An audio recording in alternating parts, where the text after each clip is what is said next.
Hello guys, welcome back to the channel R study Adda. Guys आज हम start करने वाले हैं मेवाड़ मुकुट खंडकाव्य की एक इम्पॉर्टेंट क्वेश्चन को, जो आपके बोर्ड एग्जाम के लिए इम्पॉर्टेंट रहता है। तो अभी फटाफट से देख लेते हैं क्वेश्चन।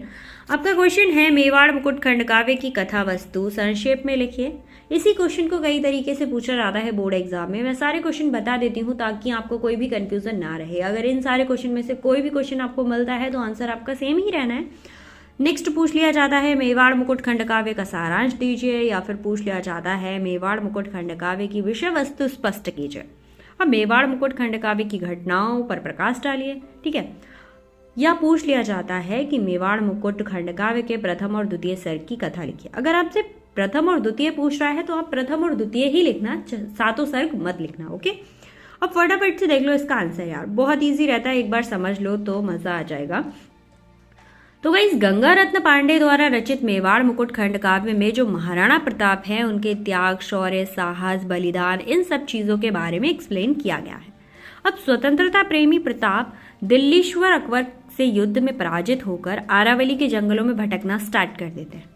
यहीं से काव्य का प्रारंभ होता है और यहीं से इस काव्य को लिखा गया है। प्रस्तुत काव्य की कथा वस्तु 7 सर्गों में विभाजित की गई है और 7 सर्गों में अलग अलग घटनाएं हैं। तो आप स्टार्ट करते हैं फर्स्ट से। जो फर्स्ट सर्ग है वो अरावली सर्ग की रचना पूर्व पीठिका के रूप में की गई है। हल्दी घाटी के मैदान में बड़ी वीरता से युद्ध करने के बाद जब महाराणा प्रताप जी की सेना पराजित हो जाती है तो उस युद्ध के बाद जो महाराणा प्रताप थे वो साधनहीन होकर अरावली के जंगलों में भटकना स्टार्ट कर देते हैं। अब अरावली एक पर्वत श्रृंखला है जो राजस्थान के दक्षिण पूर्वी आंचल में बड़े ही गौरव से अपना सिर उठाए खड़ी हुई है। महाराणा प्रताप शत्रु की कन्या जो थी, जिसका नाम था दौलत, उसको अपनी पुत्री की तरह अपने साथ ले जाते हैं और ऐसा कहते हैं ना, किडनैप कर लिया, बट उससे वो एक बेटी के जैसा बिहेव कर रहे थे, ठीक है।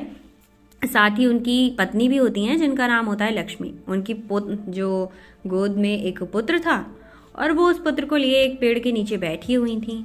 और जो अरावली पर्वत था, ऐसा लग रहा था कि वो प्रताप का और दौलत का और जो उनकी वाइफ थी लक्ष्मी और उनका बेटा, उन सब की रक्षा कर रहा है, ठीक है। अब आता है नेक्स्ट सर्ग, द्वितीय सर्ग। तो द्वितीय सर्ग में महाराणा प्रताप की वाइफ के बारे में एक्सप्लेन किया गया है, जिनका नाम था लक्ष्मी। इस सर्ग में उसी का चरित्र अंकित है। रानी लक्ष्मी ने वैभव के दिन देखे थे, मतलब बड़े शान शौकत से रहती थी वो दिन भी उन्होंने देखे थे। और अब वो बेचारी कहाँ रह रही थी? एक वन में रह रही थी और निर्धनता का जीवन भी उन्होंने व्यतीत किया था। लेकिन सच्ची भारतीय नारी और वीर क्षत्रिय के रूप में उन्हें आज भी कष्टों की चिंता नहीं थी। वो कंदमूल फल खाकर, पृथ्वी पर सोकर धैर्यपूर्वक अपने दिन गुजर कर देती थी। उनके हृदय में उथल पुथल मची हुई थी अपने बच्चे की दाननीय दशा देखकर। वो कभी कभी धीरज खो बैठती थी। वो सोचती थी कि राणा ने स्वतंत्रता नहीं बेची, इसलिए दुख मिला। यह उत्साहित होकर कह उठती हैं, हमको नहीं डुबा पाएंगे यह कष्टों के सागर। वो बस खुद को उत्साहित कर लेती हैं कि हमने अपनी स्वतंत्रता नहीं बेची, इसलिए हम ये कष्ट झेल रहे हैं और ये जो कष्टों के सागर हैं वो हमको डुबो नहीं पाएंगे, ठीक है। उसके बाद आता है, वो कहती हैं कि जो राणा जी हैं वो कुटी से बाहर आकर कहते हैं, रानी के जागते रहने का कारण पूछ रहे हैं कि भाई तुम क्यों जाग रही हो अभी तक। तो रानी की मनोदशा समझकर राणा प्रताप के आंसू निकल आते हैं या फिर सजल नेत्र हो जाते हैं, ठीक है। फिर आ जाता है तृतीय सर्ग। तृतीय सर्ग का नामकरण काव्य के नाम पर हुआ है। इसमें जो प्रताप हैं वो अंतद्वंद का चित्रण है। राणा के सामने मेवाड़ की मुक्ति का विकराल जो समस्या है वो सामने आई हुई है। वो अपने भाई शक्ति सिंह के विश्वासघात से आहत हो चुके हैं और अकबर से मिल जाने का उन्हें बहुत दुख है कि उनका भाई अकबर से मिल गया। ये सोचकर उनका उत्साह कम नहीं हो रहा है। वो जानते हैं कि जब उनकी आत्मा धिक्कारेगी तो वो अवश्य ही लौटकर वापस जरूर आ जाएगा, ठीक है। उनका जो भाई है वो लौटकर वापस जरूर आएगा। वो मन ही मन प्रतिज्ञा करते हैं कि मेवाड़ की स्वतंत्रता के लिए अपने प्राण तक त्याग देंगे, ठीक है। और वो चेतक की स्वाभिभक्ति और शत्रु पक्ष की कन्या दौलत के विषय में विचार करते हैं कि ये क्या है, मतलब मैं इसको क्यों ले आया। अब आ रहा है हमारा नेक्स्ट सर्ग, चतुर्थ सर्ग। चतुर्थ सर्ग का नामकरण बालिका दौलत के नाम पे हुआ है, जो उनके दुश्मन की बेटी है, ठीक है। दौलत अकबर के मामा की बेटी है और वह पर्णकुटी के पीछे एक वृक्ष की छाया में बैठी हुई थी और अपना जीवन के बारे में विचार कर रही थी। और उस भोग विलास भरे जीवन में कटुता भी थी, मतलब दुख थे, परेशानियां थीं। अकबर ने साम्राज्यवाद की लिप्सा उसके कोमल हृदय में घृणा के बीज बो देती है, किंतु राणा प्रताप के प्रति उसके मन में पिता जैसी ही भावना थी, श्रद्धा थी। ठीक है।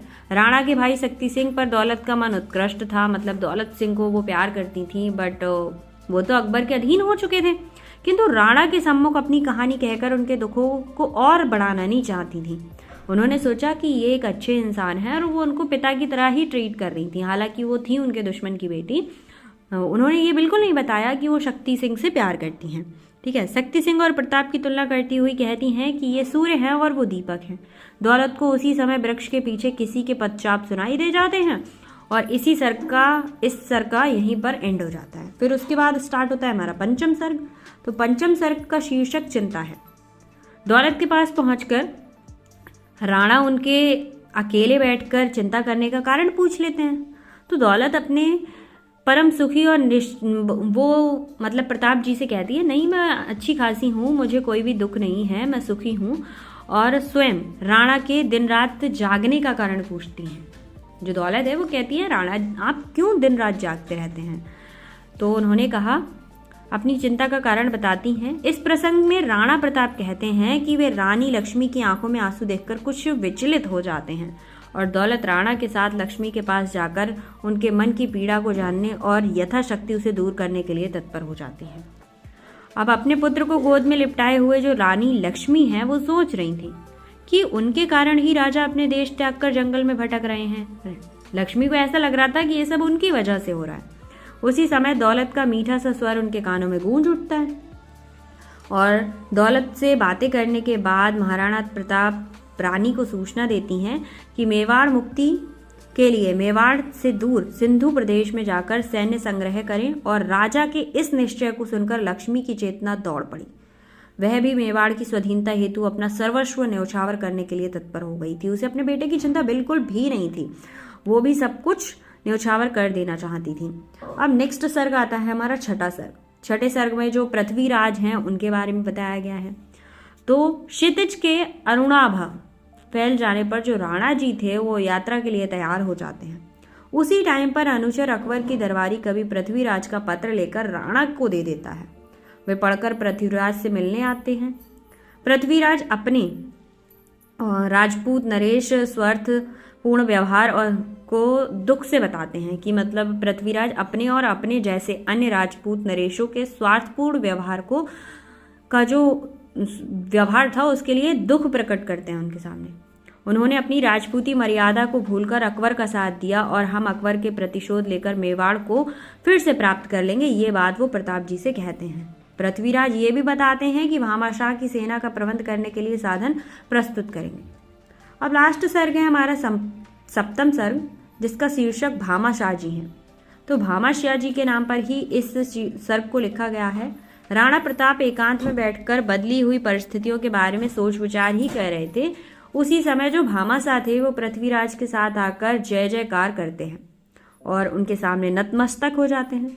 भामाशाह अपने पूर्वजों द्वारा सचित अपार निधि राणा के चरणों में अर्पित करते हुए राणा से कहते हैं, मतलब परंतु राणा प्रताप दी हुई वस्तुओं को वापस लेना मर्यादा के अनुकूल मानते हैं। उन्होंने सारी चीजें लौटाई, बट राणा जी कहते हैं नहीं, ये सब कुछ मेरे मर्यादा के विपरीत है।